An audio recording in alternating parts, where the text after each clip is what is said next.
अस्सलाम वालेकुम वरहमतुल्लाहि वबरकातुहू। Welcome to YouTube channel English by Mohammad Ali Bilal. हमारा आज का टॉपिक इंट्रोगेटिव ऑफ सेंटेंसेस, यानी किसी भी जुमले को सवालिया बनाने का तरीक़ाकार उर्दू में क्या होता है और इंग्लिश में इंट्रोगेटिव सेंटेंसेस बनाते हुए हमें किन अमूर का ख्याल रखना होता है।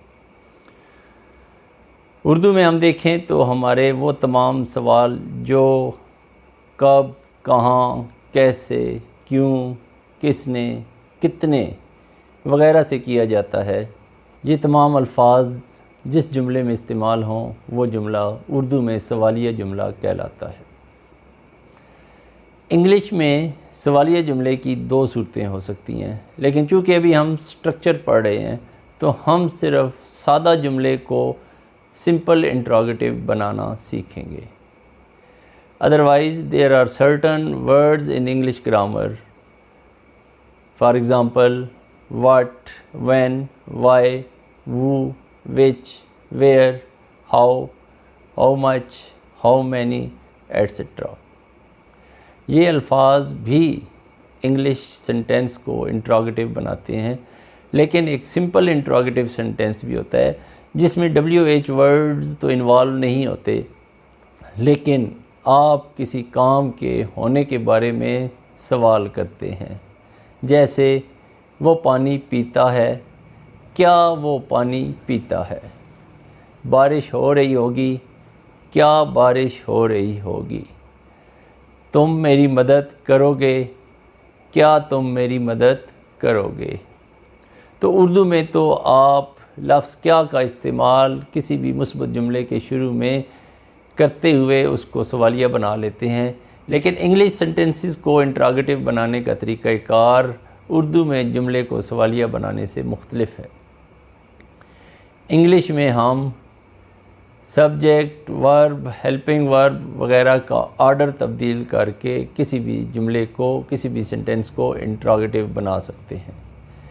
तो रूल क्या फ़ॉलो किया जाता है अंग्रेज़ी के जुमले को सवालिया बनाते हुए? The rule which we follow while making a sentence interrogative is we begin with the main helping verb of the sentence and keep rest of the words in order. यानी किसी भी ज़माने का अंग्रेज़ी का जुमला हमारे सामने आया है और हमने उसे सवालिया बनाना है, तो हम क्या करेंगे? हम उस जुमले का आगाज़ उस जुमले के मेन हेल्पिंग वर्ब से करेंगे, उसके बाद सब्जेक्ट और उसके बाद रेलेवेंट वर्ब फॉर्म, जो वर्ब फॉर्म वहाँ पे इस्तेमाल हुई है उसका इस्तेमाल करेंगे। एंड में इंट्रोगेटिव लगाया जाएगा। इंट्रोगेटिव सेंटेंस की दूसरी पहचान उसके एंड पे क्वेश्चन मार्क है। याद रखें, अगर आपने ठीक ठीक हेल्पिंग वर्ब से जुमले का आगाज़ किया, सब्जेक्ट के बाद वर्ब फॉर्म लगाई, लेकिन एंड में क्वेश्चन मार्क नहीं लगाया, तो ये ग्रामेटिकल मिस्टेक तस्वर की जाती है।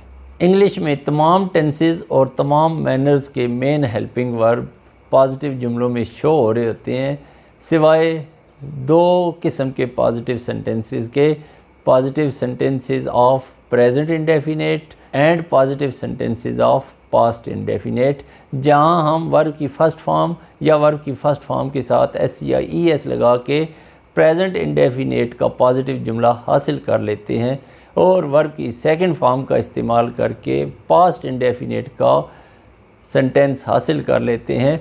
ये पॉजिटिव सेंटेंस तो हासिल करना मुमकिन है, लेकिन नॉन पॉजिटिव सेंटेंसेस में इन सेंटेंसेस के यानी प्रेजेंट इंडेफिनेट के और पास्ट इंडेफिनेट के सेंटेंसेस के हेल्पिंग वर्ब सामने आ जाते हैं।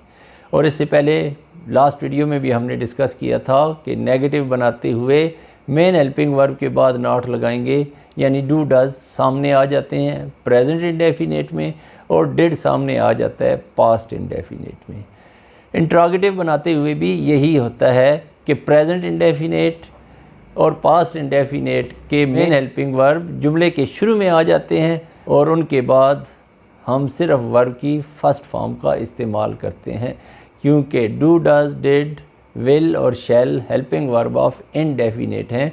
तो जब ये किसी जुमले में ज़ाहिर हो जाएं तो उसके बाद सिर्फ वर्ब की फ़र्स्ट फॉर्म का इस्तेमाल किया जाता है।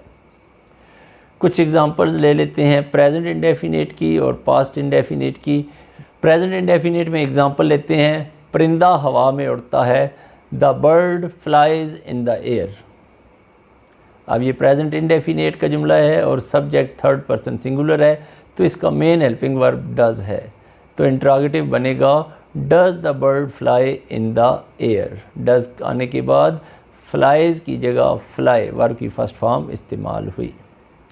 The baby drinks milk, baby third person singular, तो वर्ब की फर्स्ट फॉर्म ड्रिंक के साथ हमने एस या ई एस लगाया। इंट्रोगेटिव बनाते हुए हम कहेंगे does the baby drink milk. Does आने के बाद वर्ब की फर्स्ट फॉर्म आएगी और कोई एस ई एस इस्तेमाल नहीं होगा। वो ख़त लिखता है, ही राइट्स अ लेटर। यहाँ पर वो ही भी थर्ड पर्सन सिंगुलर, तो इसका इंट्रोगेटिव बनाते हुए हम कहेंगे does he write the letter. Does आने के बाद वर्ब की फर्स्ट फॉर्म, जबकि बाकी तमाम सब्जेक्ट्स के साथ वर्ब की फर्स्ट फॉर्म आती है और उनके इंट्रोगेटिव डू के इजाफे से बनेंगे। जैसे तुम काम करते हो, यू वर्क, तुम काम नहीं करते हो, यू डू नॉट वर्क। क्या तुम काम करते हो, do you work. You watch A match, do you watch A match. Past indefinite की एग्जांपल लें तो बारिश हुई, इट रेन्ड, तो सवालिया जुमला क्या बारिश हुई, डिड इट रेन। डिड के बाद वर्ब की फर्स्ट फॉर्म। वो कॉलेज गया, ही वेंट टू कॉलेज, लेकिन इंट्रोगेटिव बनाते हुए हम डिड का इस्तेमाल करेंगे तो फिर वेंट जो गो की सेकंड फॉर्म है वो रिप्लेस हो जाएगी गो से। क्या वो कॉलेज गया, did he go to college. बाकी तमाम जुमलों में आपके मेन हेल्पिंग वर्ब जिनको हम बड़ी तफसील से डिस्कस कर चुके हैं, उनको जब आप जुमले के शुरू में लगाएंगे तो वो अपने ज़माने का इंट्रोगेटिव बना रहे होंगे।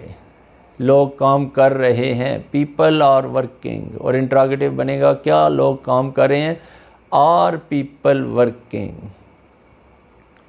दे विल बी रनिंग, तो विल शैल वाली तमाम जुमलों का मेन हेल्पिंग वर्ब विल या शैल होता है, वो जुमले के शुरू में लगाएं और आपका सेंटेंस इंट्रोगेटिव बन जाएगा। लोग भाग रहे होंगे, पीपल विल बी रनिंग, तो इसका इंट्रोगेटिव बनेगा will the people be running. बारिश हो रही होगी, it will be raining, interrogative बनेगा विल इट बी रेनिंग। इसी तरह हैज़ हैव हैड वाले जुमलों में आप हैज़ हैव हैड को जुमले के शुरू में ले आएँ, आपका सेंटेंस इंट्रोगेटिव का बन जाएगा। I have done my duty, तो इसका मेन हेल्पिंग वर्ब हैव है, तो इसको शुरू में लाएं और आपका जुमला interrogative. Have I done my duty. They have gone to market, have they gone to market. They have been waiting for me, have they been waiting for me. मुख्तलिफ जुमले सोचें, उनके मेन हेल्पिंग वर्ब्स को जुमले के शुरू में लाएं और एंड में क्वेश्चन मार्क लगाकर उनको इंट्रोगेटिव बनाएं। प्रेजेंट इंडेफिनेट और पास्ट इंडेफिनेट में ख्याल रखें कि पॉजिटिव में डू डज प्रेजेंट इंडेफिनेट में और डिड पास्ट इंडेफिनेट में ज़ाहिर नहीं हो रहे होते, तो उनके इंट्रोगेटिव बनाते हुए जब उनके मेन हेल्पिंग वर्ब से जुमलों का आगाज़ होगा, यानी डू डज से शुरू होंगे प्रेजेंट इंडेफिनेट के जुमले, जबकि डिड से शुरू होंगे पास्ट इंडेफिनेट के जुमले, तो फिर एहतियात करनी है कि आपने सिर्फ वर्ब की फर्स्ट फॉर्म लगानी है और एंड में क्वेश्चन मार्क। ये थी आज की वीडियो जिसमें हमने देखा कि किस तरह किसी ज़माने के जुमलों को इंट्रोगेटिव में बदला जा सकता है।